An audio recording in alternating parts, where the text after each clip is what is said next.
Hi friends, welcome to our channel Visakha agency. చాలా రోజుల తర్వాత వీడియో చేస్తున్నానండి. ఈ వీడియో ఏంటంటే మాకు కుప్పంతా నూర్చామన్నమాట. నూర్చిన తర్వాత ధాన్యం తీసుకెళ్ళడానికి టైం సరిపోలేదు, అందుకని సార్ నైట్ క్యాంపింగ్ అనమాట చేస్తున్నాం ఇక్కడ.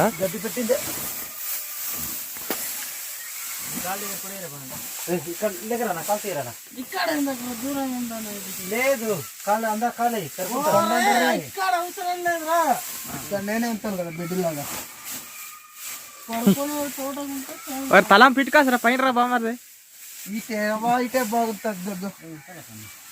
ఓకే, గట్టి అవతల ఒక బొల్లడున్నది లేదు, అగ్గి పెట్టడానికి ఉండాలి, సరిపోతుంది రా. ఫ్రెండ్స్, ఈ ధాన్యం అనేది కాపలా కాయడానికి రీజన్ ఏంటంటే, ఒకప్పట్లో అయితే ధాన్యం సరిగ్గా పండేది కాదనమాట, అందుకే దొంగతనాలు జరిగేది ఎక్కువ. సో అందుకనేసి కాపలా కాస్తారనమాట. అదే ఇప్పుడు కూడా అలా కంటిన్యూ అవుతుందన్నమాట. ప్రజెంట్ అయితే ధాన్యం ఎవరు దొంగతనం చేయరు, కానీ ఆవులు తినేస్తానికి కాస్తారన్నమాట. అండ్ అలాగే ఇక్కడ మనకు ఇప్పుడైతే కుప్ప నూర్చేది మిషన్స్తో నూరుస్తున్నాం, కానీ ఆ చిన్నప్పుడైతే ఆవులతో నూర్చేవాళ్ళం కదా. సో ఒక్కొక్క కుప్ప నూర్చడానికి మినిమం 1 వీక్ టైం పట్టేస్తుంది అనమాట. సో సరదాగా ఉండేది, అప్పుడు డప్పు కొట్టేవాళ్ళం. అండ్ కొంతమంది అయితే పాట కూడా పాడతారు ఆ టైంలోని. సో బాగుండేది సెలబ్రేషన్స్ అవి. ఇప్పుడు అయితే అలా లేవండి.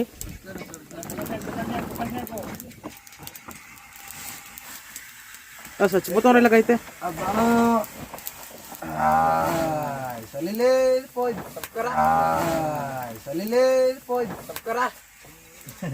పరిగెడతాడు అప్పుడు ఆల్రెడీ బాబు కర్రలేకమ్మా. ఇక్కడ చూడండి, ఇక్కడ మా అన్నయ్య వాటా అయితే వేస్తున్నారు అనమాట, ధాన్యం అనేది రాశి నుంచి. అండ్ ఇదిగోండి మనం నైట్ వేసిన క్యాంపింగ్ అయితే ఇదనమాట. సో ఎలా చూడండి ఒకసారి. అండ్ లోపల చూద్దాం ఒకసారి, మీకు చూపిస్తాను ఏమున్నాయో. సో చలి ఎక్కువ ఉంటాయి కాబట్టి రగ్గులు అవన్నీ ఉంటాయండి. రగ్గులు ఉన్నాయి, అలాగే పక్కన ఫైర్ క్యాంప్ పెట్టుకున్నాం కదా, అది ఉంది. సో అన్నీ ఉన్నాయి ఇక్కడ. అందుకోండి గ్లాసులు అవి ఉన్నాయి, టీ గ్లాసులు అన్నీ కూడా మీకు చూపిస్తాను. అదిగోండి టీ గ్లాస్ అనమాట, ఫ్లాస్క్. అందులో టీ తెచ్చుకున్నాము, అంటే బాగానే తెచ్చాడు. సో నచ్చితే లైక్ చేసి సబ్స్క్రైబ్ అయితే చేయండి. సో ఇదిగోండి వ్యూ అయితే ఇలా ఉంటుంది మనకు లోపల నుంచి చూస్తే.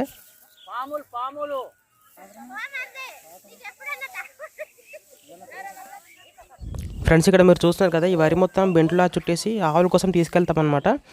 అండ్ మనమేమొచ్చి ఇక్కడ ధాన్యం మొత్తం ఇంటికి తీసుకొస్తాము. ఇలా 2 పనులు అయితేనే మనకు పొలం పని క్లియర్ అయినట్టు.